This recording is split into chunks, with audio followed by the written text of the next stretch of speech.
Where do we start the change as lawyers to subvert or disrupt current protectionist market of legal services? Where do we start as lawyers? Yeah. How do we start?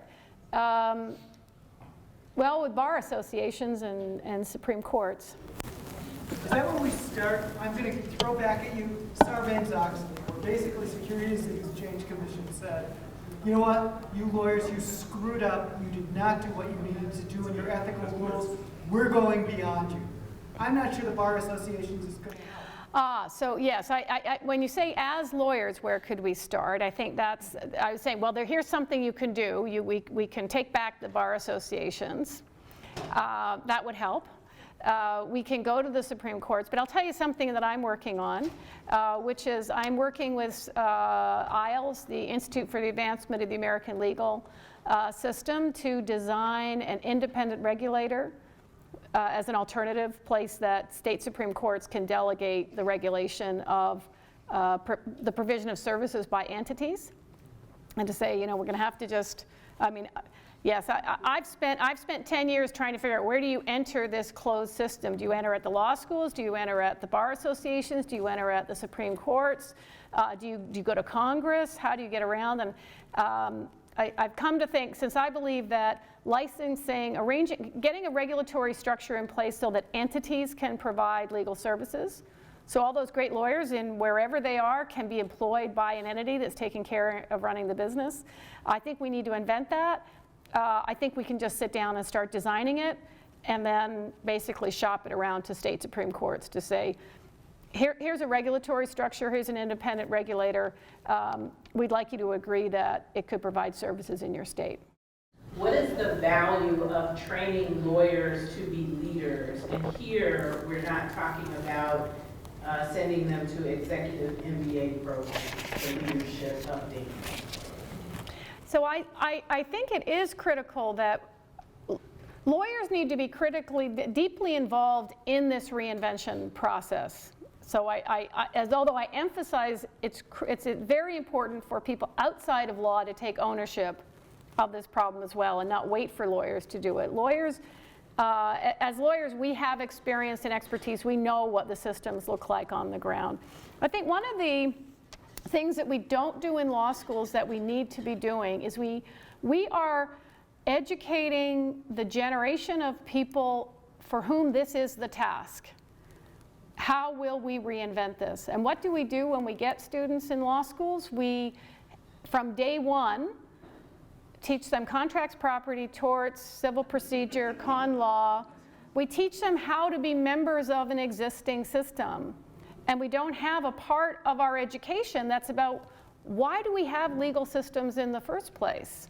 How well is this thing working? What are the alternative ways it could? And we're not educating people to think about how it could be differently. We just educate people to be reproduced into the existing system. So I think so that's a leadership.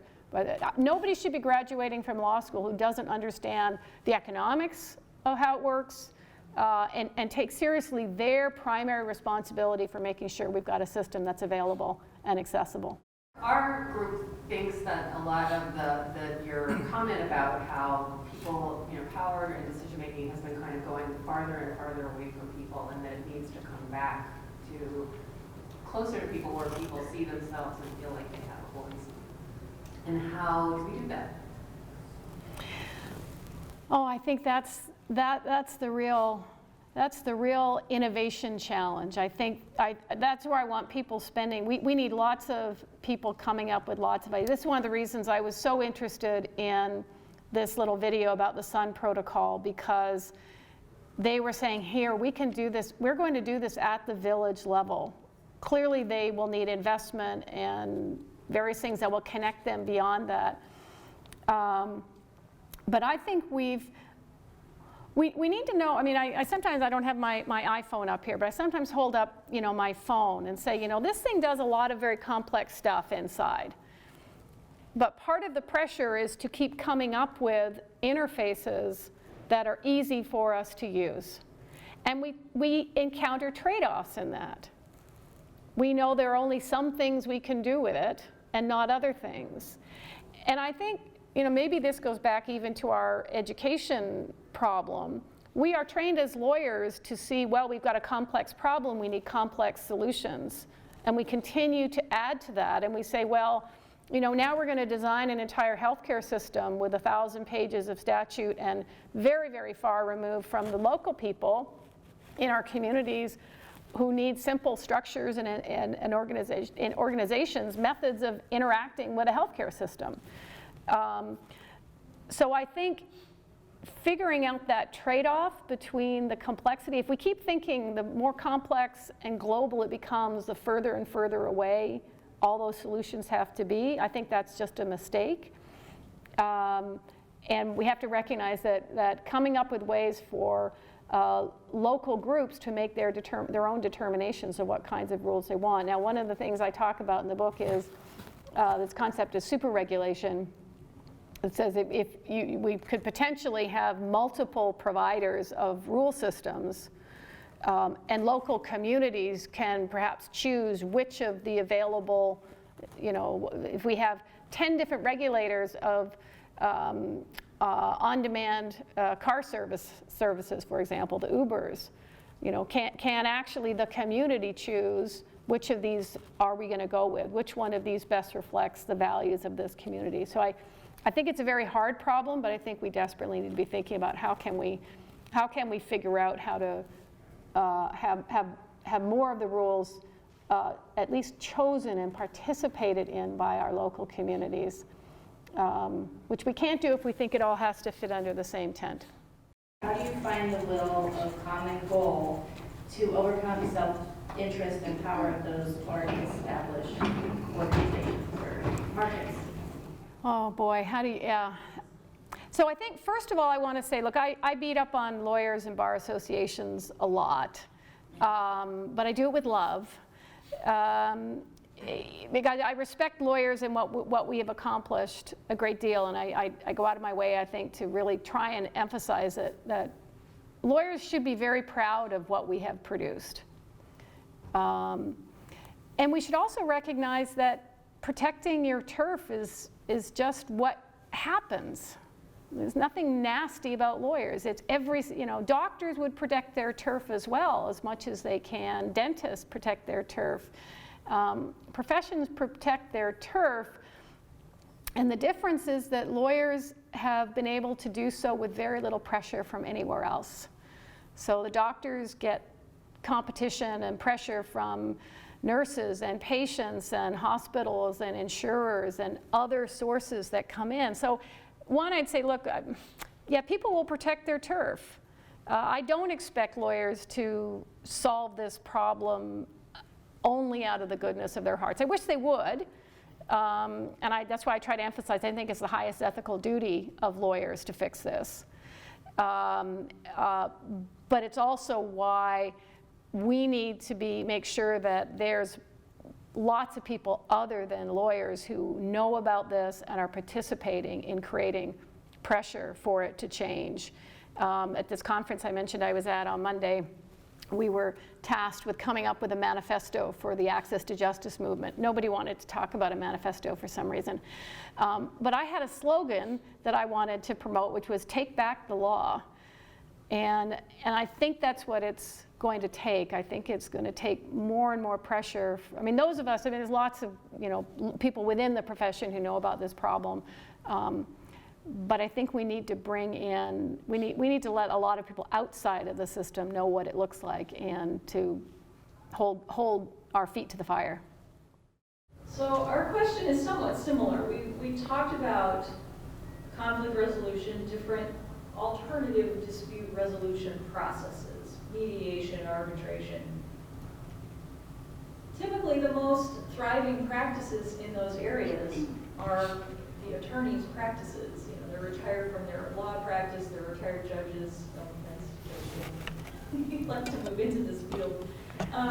But those tend to be the most successful and the most trusted and the most sought out, whereas real alternatives aren't the ones that are thriving. So how do we break through that? How do we create more awareness, more access, educate people about what really are alternatives to having people in the legal field or connected to the legal field, help them with conflict resolution.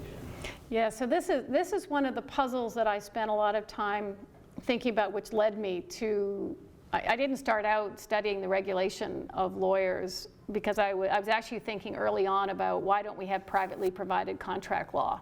And I was saying, well, we've got arbitration systems, and oh, hey, wait a second. Our arbitration systems have started to look as expensive and as complex as litigation, and we've got this mad push of people in consumer and employment arbitration of people into these systems that we know we don't have these arbitrations happening. And I think part of the story comes back to the closed nature of the monopoly that lawyers have. And you know, I think it is true that lawyers, when they are writing in the arbitration clauses, or when they're invoking arbitration, are saying, what do I want? I want the system I know.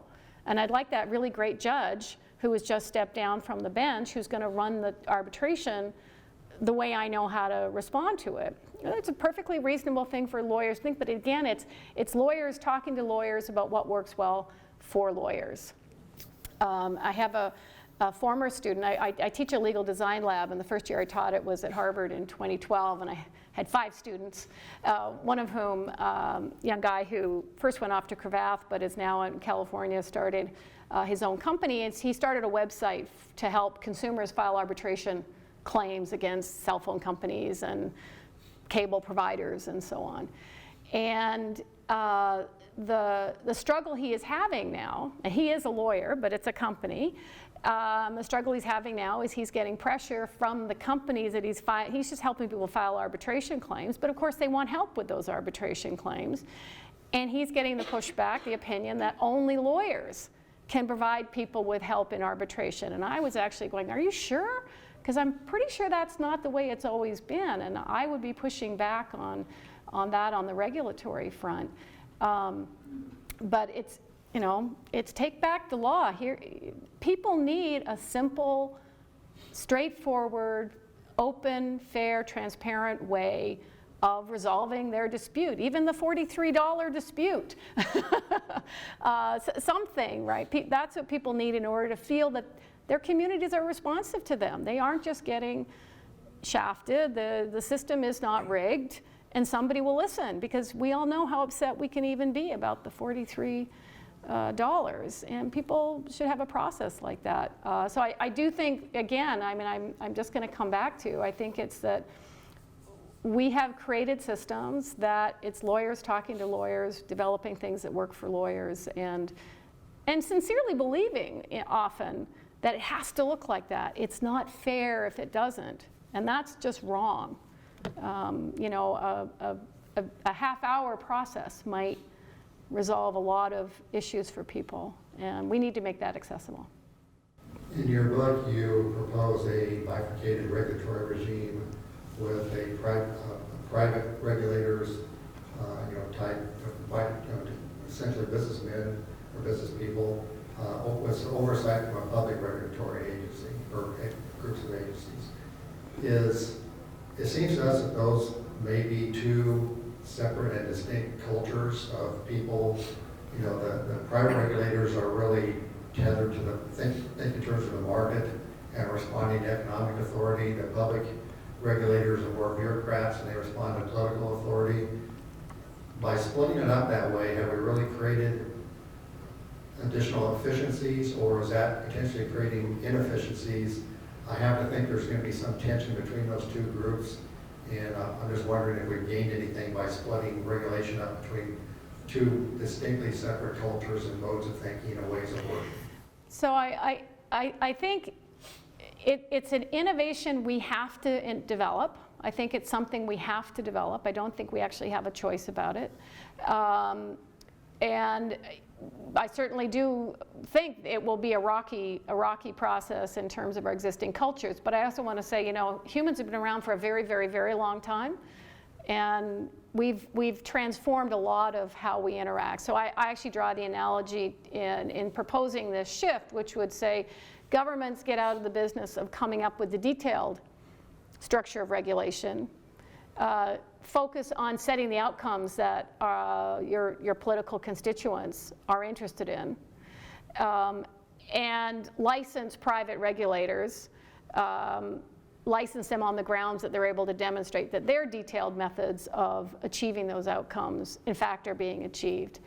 And I analogize that to the shift from a centrally planned economy to a regulated market economy, which says, you know, don't have governments deciding how much steel to produce or what dresses to make for the fall season, but have governments regulate markets to do that.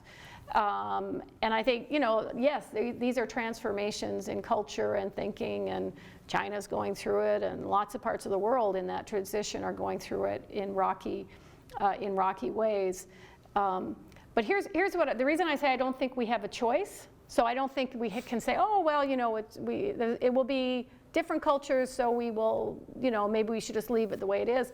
We are seeing that we are completely past the limit of what our existing regulatory systems can manage.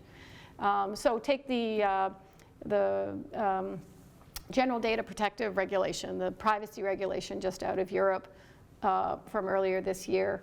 One of the rights that was created a few years ago through the European Court of Justice was the right to be forgotten on the internet. So we said, look, you have a right to be able to have results about you from the search systems that's wrong or, you know, not obsolete, removed.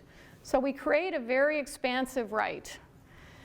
But governments are completely unable to actually implement that, and it's handed to the search engines, Google, for example, to actually implement that. So the companies themselves are holding panels, and Google is hearing, was a few years ago, doing 500 adjudications a day on whether somebody has a right under this European law to have their information removed from search results. We are already in the world where a lot of our regulation is being pushed into the private sector. And I'm saying, okay, but it shouldn't just be the private sector regulating itself. We should have some way of overseeing that regulation. So yes, there will be cultural differences, but and differences of, yeah, it will be rocky, but I think it's a problem we have to solve.